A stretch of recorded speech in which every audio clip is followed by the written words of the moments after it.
District Attorney's Office and the Fulton County District Attorney's Office. So I'd like to turn it over to Investigator Lewis, who spearheaded the investigation, for more of the details.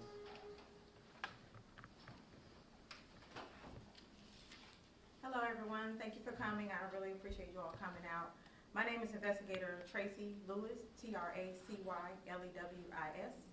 I am an investigator with the City of Atlanta Police Department Special Victims Unit, COPS Unit, that is C as in Charlie, EOP as in Paul, S, and the FBI Match Task Force. On February the 29th, Atlanta police officers were dispatched to Children's Healthcare of Atlanta in reference to a call of a 15-year-old female that had been reported missing, but they have recently recovered. Myself and my counterpart, Investigator Franklin, we arrived at Hughes Spalding, where we interviewed the young lady in reference to her whereabouts and what had happened with her. She was able to provide details stating that she had been trafficked. She had been reported missing back in February, and this is now, well, I'm sorry, she was reported missing back in December, all the way up until February. She was able to provide us names of the suspects, which were the traffickers, as well as that evening we were able to obtain the identification of one of the traffickers that was holding her. This trafficking situation was located where she was being held was, again, it was in DeKalb as well as in Atlanta. It started in DeKalb County and then she was then transported to Atlanta. During this time that she outlined everything, she identified one suspect at the moment as being Albert Wells, and she accused him of trafficking her for sexual servitude. During the forensic interview, she mentioned she was speaking to us about what was going on with her, and she was providing more information.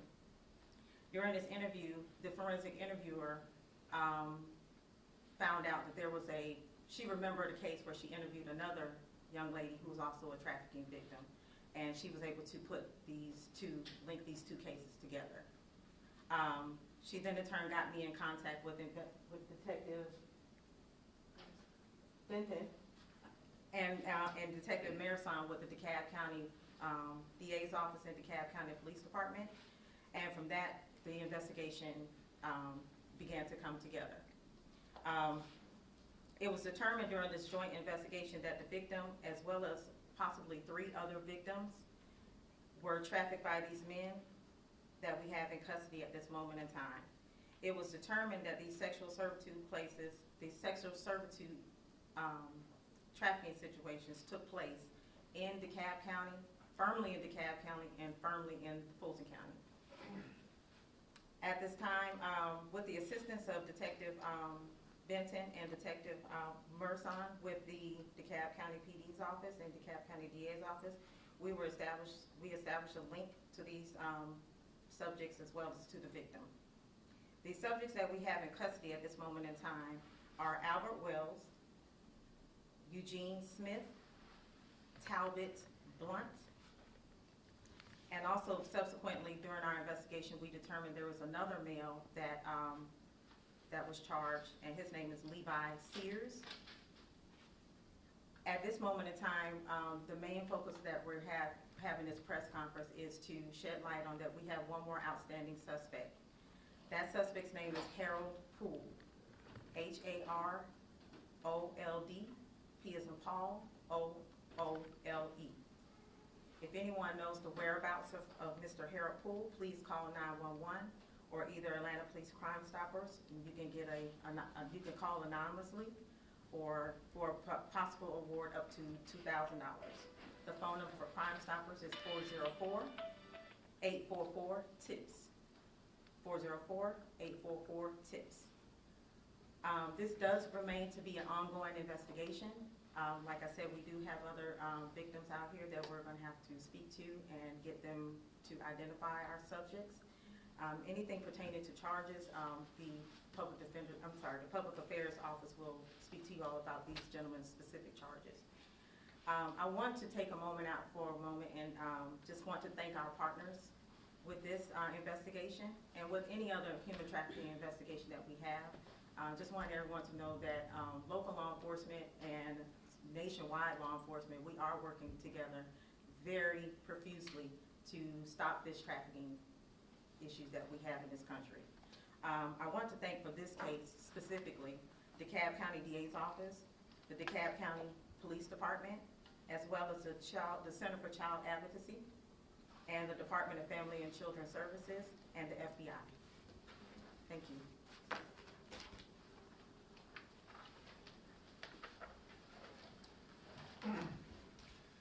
Good morning. I'm Casey Benson. I'm an investigator in the office of the DeKalb County District Attorney Sherry Boston. I'm honored to stand here this morning with our law enforcement partners who have worked tirelessly on this case to rescue the victim in this case and to identify and arrest those who are accused of exploiting this victim for their own gain. This case is a prime example of why it's critical that law enforcement prioritize human trafficking investigations.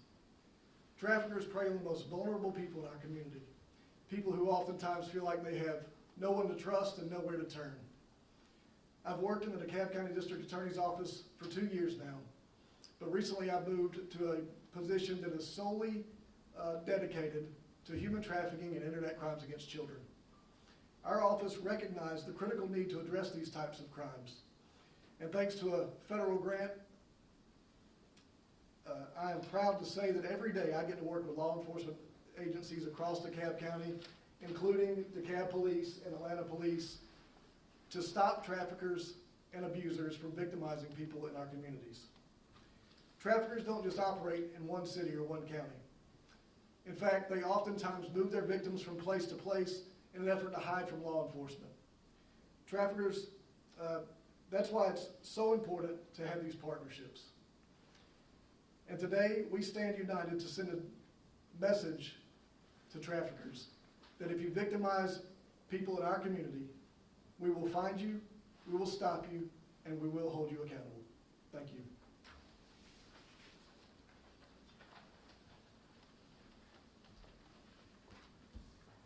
I want to thank you all for coming out today.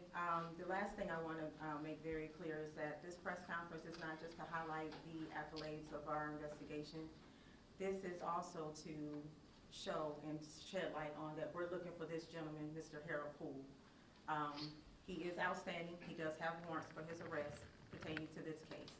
And then again, if anyone has any information pertaining to Mr. Harold Poole's whereabouts, they can contact 911 or they can contact the Atlanta Crime Stoppers at 404-577-TIPS, and they can remain anonymous. Thank you so much for your time. You taking questions? Yep. Yes. This is time. Can you give us the ages of the other victims? At this time, I don't have their ages, but they range from ages of 14 to 16 years old. To 16? 16. Investigator, can you walk us through how they would operate? How would they get these victims? So a lot of these young ladies, unfortunately, and young men, they are already in foster care or in the foster care systems, but that's not always how we get our we have victims. There are also children that are at home every day with their parents. We have a big issue with social media these days. They're recruiting from social media. They're also having their friends and their counterparts that are in school with them recruit them as well. So it's just depending on which situation you're referring to, it's always different on how they're being recruited. So would you describe this as a sex trafficking ring? Is there multiple victims other than these 3 that you've identified that you think maybe are still out there, or?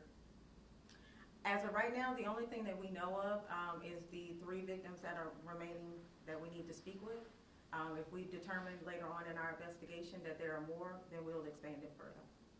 You said 3 victims you need to speak with. You haven't identified them yet? No, we have identified them, but we just need to speak with them. Okay. When you talk about them being lured on social media, the boys and girls who fall victim to these people, I know they're not just saying, hey, come work for me. I'm going to put you to work having sex with strangers. What is that message that lures these otherwise, sort of lost or good kids into being victimized this way? How are they targeting them so effectively? So it's like with most of us that were teenagers once upon a time. You lure them in with freedom, partying. They can come and party with them, hang out. A lot of times you have subjects that are trying to become their boyfriends. They start off being nice and buying them things and everything, showing them love and affection, and then all of a sudden they have to start proving their love.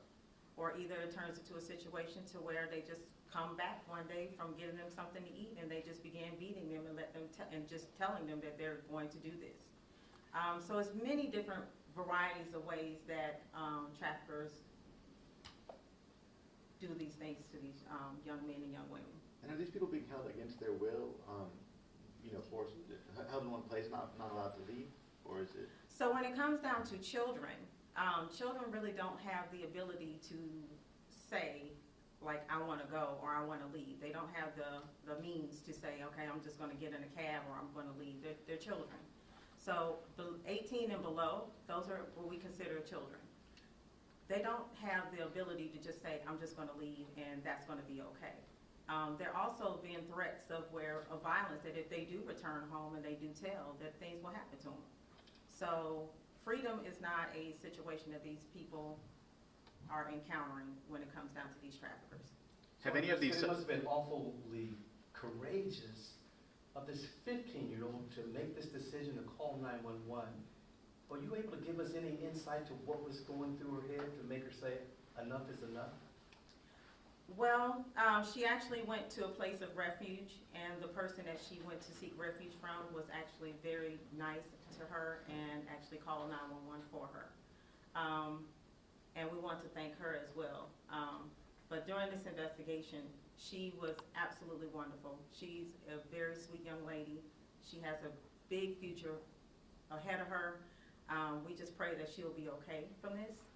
The other part is that she was very, very knowledgeable about what was going on. She made sure that she remembered things and stuff like that. She was excellent. She remembered tag numbers and stuff like that. And it's because she watches crime shows. She told us this because she watches crime shows. So she kind of tried to remember things. So just in case if something happened to her, we will be able to find out who did it and where she was. So these victims were held without their will, but she was able to escape the home to get to a place of refuge to call 911? Yes. Okay. Have any of these suspects showed up on your radar before? No, no, sir. They have not been. None of these suspects did we have any knowledge about. Are they all Atlanta and DeKalb residents? Do they live further out? So none of them are Atlanta residents per se. One, Mr. Smith, had an apartment here in Atlanta where the victim was being trafficked out of, but however, he has been since evicted from that location, and he was living in DeKalb. But none of them have Atlanta addresses whatsoever. And how many locations have y'all identified that have been used as trafficking sites, if you will, in this case? So we have identified specifically 2 locations, one in Atlanta and one in DeKalb County. There are other locations where the young ladies would go and they would have to meet with the parties, such as truck stops, gas stations, inside stores, and things like that, to where they would have to service these gentlemen for sexual pleasures. For the last question. Do you have any idea about how long they had, this group had been doing this, beyond the most recent case with the 15-year-old? No, we don't. All right, thank you, everyone. Thank you.